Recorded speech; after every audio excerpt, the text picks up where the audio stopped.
नमस्कार, स्वागत है आप लोग के अपने channel study with Rakesh sir पे। तो आज के इस वीडियो में हम लोग देखने वाले हैं कक्षा 10वीं सामाजिक विज्ञान के मोस्ट इम्पोर्टेंट एमसीक्यू यानी बहुविकल्पीय प्रश्न, जो बोर्ड परीक्षा 2024 के लिए बहुत ही महत्वपूर्ण साबित होगा। इसमें जितने क्वेश्चन हैं उसमें अधिकांश क्वेश्चन रिपीटेड हैं, यानी कई क्वेश्चन बार बार आपके एग्जाम में पूछे गए हैं। तो आइए हम लोग शुरू करते हैं आज का वीडियो। हम लोग का इतिहास का पहला चैप्टर है यूरोप में राष्ट्रवाद का उदय। उसी के टॉप 25 क्वेश्चन जो है मैं लेकर आया हूँ आप लोग के सामने। तो क्वेश्चन को ध्यान से देखिएगा। यदि आपसे रिक्वेस्ट है, आप हमारे चैनल पर नए हैं तो चैनल को सब्सक्राइब कर सकते हैं। वीडियो पसंद आए तो वीडियो को लाइक करिएगा और इसे अधिक से अधिक शेयर करिएगा, ठीक है ना। तो चलिए शुरू करते हैं बिना किसी देरी का। आइए शुरू करते हैं। पहला प्रश्न है कि नेपोलियन का संबंध किस देश से था। याद रखिए, पहला प्रश्न क्या है कि नेपोलियन का संबंध किस देश से था। आपके सामने 4 विकल्प दिए गए हैं, जर्मनी, इटली, फ्रांस और इंग्लैंड। तो याद रखिए नेपोलियन का संबंध किससे था, फ्रांस से था। राइट उत्तर हमारा हो जाएगा फ्रांस, ठीक है ना। चलिए चलते हैं अगले प्रश्न पे। तो अगला प्रश्न है कि यंग इटली का संस्थापक कौन था। देखिए एक संस्था थी, इटली के एकीकरण में इसकी महत्वपूर्ण भूमिका है। यंग इटली का संस्थापक कौन था, तो याद रखिए यंग इटली का संस्थापक कौन था, मैत्सिनी, जिसको जोसेफ मेजिनी भी कहा जाता है। याद रखिए यंग इटली का संस्थापक कौन था, तो मैत्सिनी यानी मेजिनी भी दोनों नामों से पुकारा जाता है। इसे मेस्सिनी या मेजिनी भी कहा जाता है, ठीक है ना।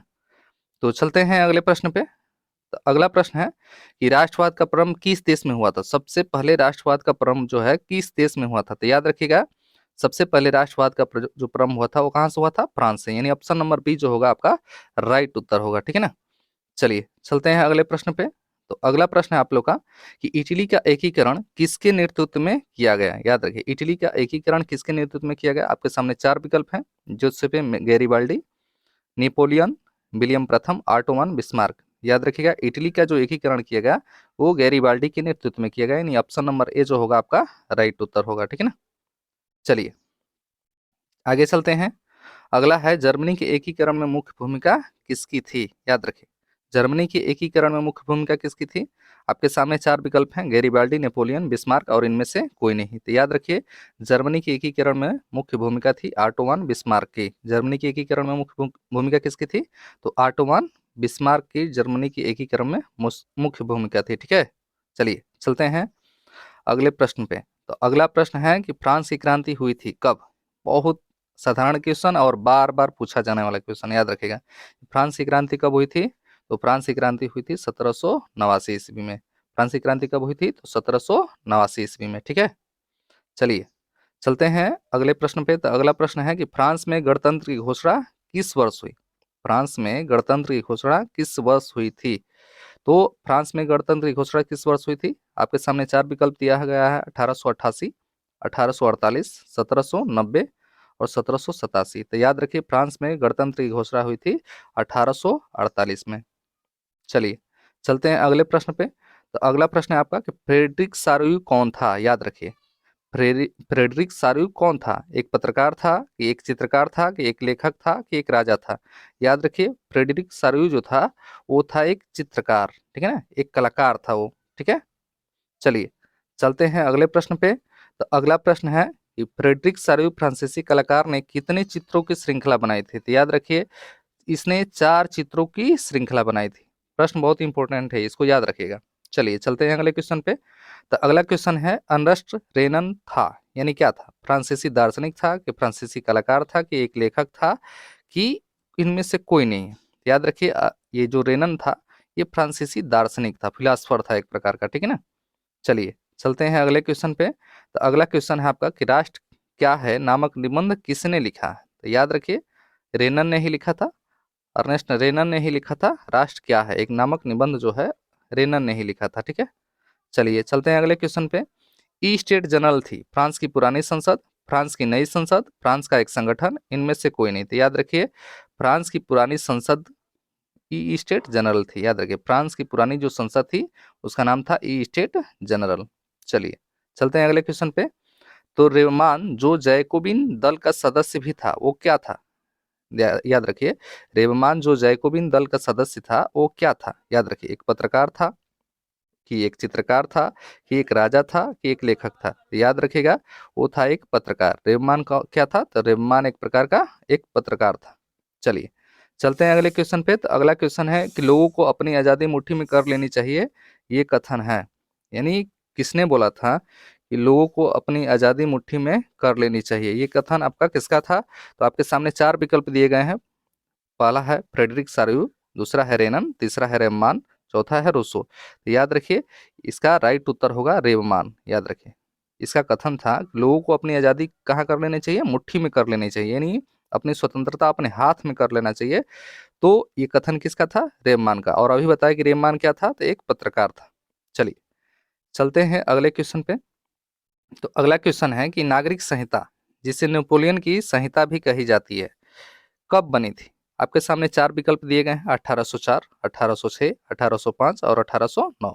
तो याद रखिए नागरिक संहिता, जिसे नेपोलियन संहिता कहा जाता है, ये कब बनी थी? तो 1804 ईस्वी में बनी थी। नागरिक संहिता कब बनी थी? 1804 ईस्वी में बनी थी। ठीक है, चलिए चलते हैं। उदारवादी यानी लिबरलिज्म को किस भाषा के मूल लाइबर से लिया गया है? तो याद रखिए अमेरिकी से, लैटिन से, जिसको लैटिन भी कहा जाता है, फ्रांसीसी से और अंग्रेजी से। तो याद रखिए ये किससे लिया गया है? तो ये लैटिन भाषा का शब्द है। लाइबर जो शब्द है वो किस भाषा का शब्द है? लैटिन भाषा का शब्द है। चलिए चलते हैं अगले क्वेश्चन पे। कह रहा कि नेपोलियन ने प्रशासनिक कारणों से कितने राज्यों का एक संघ बनाया था? बहुत इंपॉर्टेंट क्वेश्चन है। आप लोग अगर ये चैप्टर नहीं पढ़े हैं तो अगर जो आप कहते हैं तो वन शॉट मैं रिवीजन करा सकता हूँ, उसका पूरा व्याख्या करा सकता हूँ। तो यदि आप कमेंट करते हैं तो उसका वन शॉट रिवीजन मैं कराने का प्रयास करूंगा। और यदि पढ़े हैं तो आप इन प्रश्नों का आसानी से जवाब दे सकते हैं। ठीक है, चलिए तो अगला प्रश्न है कि नेपोलियन ने प्रशासनिक कारणों से कितने राज्यों का एक संघ बनाया? तो याद रखिए 39 यानी 39 राज्यों का एक संघ बनाया नेपोलियन ने। ठीक है, चलिए चलते हैं अगले प्रश्न पे। एले था यानी क्या था एले? ठीक है, कपड़े मापने का एक पैमाना था, कि एक जगह का नाम है, कि एक व्यापारिक संघ है, कि इनमें से कोई नहीं है? तो एले क्या था? कपड़े मापने का एक पैमाना। याद रखिए एले क्या है? कपड़े मापने का एक पैमाना है। चलिए फिर आगे कह रहा है कि जालबेराइन था एक शुल्क संघ, धार्मिक संघ, व्यापारिक संघ या उदारवादियों का संघ? तो याद रखिए जालबेराइन क्या था? एक शुल्क संघ था। और ये एक ऐसा माध्यम था जिसे जो उस समय छोटे छोटे साम्राज्य हुआ करते थे उनको एकत्रित करने का प्रयास किया गया इस संघ के द्वारा। जालबेराइन जो था एक शुल्क संघ था। चलिए आगे चलते हैं। जालबेराइन का गठन 1834 ईस्वी में किसकी पहल पर हुआ था? याद रखिए तो किसकी पहल पर हुआ था? प्रसा के पहल पर हुआ था। जालबेराइन का जो गठन 1834 ईस्वी में हुआ था वो प्रसा के पहल पर हुआ था। चलिए चलते हैं अगले क्वेश्चन पे। वाटरलू के युद्ध में नेपोलियन की हार कब हुई? याद रखिए वाटरलू के युद्ध में नेपोलियन की हार कब हुई? तो ये आपका राइट उत्तर है 1815। वाटरलू के युद्ध में नेपोलियन की हार कब हुई? 1815 ईस्वी में। चलिए चलते हैं अगले प्रश्न पे। तो अगला प्रश्न है कि वियना कांग्रेस सम्मेलन कब और कहाँ हुआ? तो याद रखिए वियना कांग्रेस सम्मेलन तो वियना में होगा। और ऐसे ही आपको दिखाई दे रहा है कि यहाँ पे जर्मनी लिखा गया है, अमेरिका लिखा गया है, फ्रांस लिखा गया है और वियना में लिखा गया है। तो 1815 में कहाँ हुआ था? ये वियना में हुआ था। चलिए चलते हैं अगले प्रश्न पे। अगला प्रश्न है कि वियना सम्मेलन की अध्यक्षता किसने की थी? याद रखिए तो ये किया था मैटरनिख ने। और मैटरनिख कौन था? अब आगे हम लोग देखेंगे क्वेश्चन। तो मैटरनिख कौन था? कमेंट बॉक्स में आप एक प्रश्न का जवाब दीजिए, ऑस्ट्रिया की राजधानी कहाँ है? ठीक है ना। चलिए अगला प्रश्न है कि मैटरनिख कौन था? तो याद रखिए फ्रांस का चांसलर था, ऑस्ट्रिया का चांसलर था। ठीक है ना, एक क्रांतिकारी था या जर्मनी का चांसलर था? तो याद रखिए ऑस्ट्रिया का चांसलर था। मैटरनिख कौन था? तो ऑस्ट्रिया का चांसलर था। वीडियो में आगे बढ़ने से पहले आपके सामने एक प्रश्न और बचा है। आपसे रिक्वेस्ट है कि यदि आप यहाँ तक वीडियो देखते हुए आ गए हैं तो आप जरूर अपने आप को परख चुके होंगे कि आपका कितना प्रश्न सही है या आपको कितना प्रश्न आ रहा है। यदि कहीं से भी आपको कमजोरी है एसएसटी में तो आप कमेंट करके बता सकते हैं। जो भी आपका ज़रूरत होगा उसके हिसाब से मैं आपके लिए वीडियो बना सकता हूँ और बेहतरीन से बेहतरीन कंटेंट देने का प्रयास करूँगा मैं। यदि आप चैनल पर नए हैं तो प्लीज़ इसको सब्सक्राइब कर लीजिएगा। प्लेलिस्ट में जितने भी वीडियो मैंने बनाया है उसको जाकर आप देख सकते हैं, उससे बहुत आपको लाभ मिलने वाला है। चलिए तो मैटरनिख कौन था? तो ये ऑस्ट्रिया का चांसलर था। अगला क्वेश्चन है और अंतिम क्वेश्चन हम लोग का कि 1815 के बाद फ्रांस में किस वंश को बहाल किया गया? देखिए नेपोलियन का जब शासन खत्म हुआ तो 1815 के बाद किस वंश को पुनः बहाल किया गया? तो बुर्बो वंश को।